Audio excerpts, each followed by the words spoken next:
make holy war. You who are beautiful are always thinking. There is no image like the image of a man that thinks. The inside of my right thigh will be where he writes his autobiography.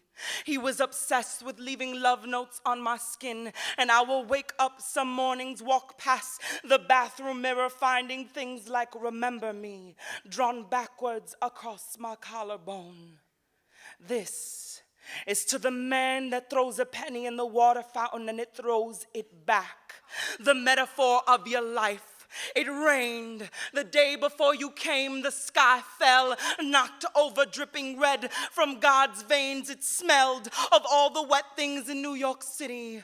When I got home, soaking and heavy, the clock clapped its hands. I was hoping you'd bring me flowers from the last grave you buried your mind. I was hoping you'd at least remember to kiss me first. You simply smiled and shook your head so that your hair, silly and waving, rambled over your forehead like surrendering flags. You make my blood self-conscious.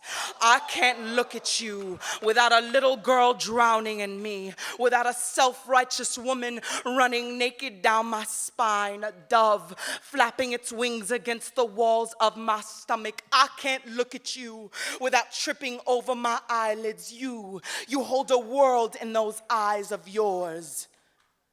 When God made you, He wrote his first suicide note, folded it into your breath, and prayed that you'd be the death of him. You bring out the fear in me, the fear of God's eyelash. You give this living a life of loving, left laying on the lie of this world leaning.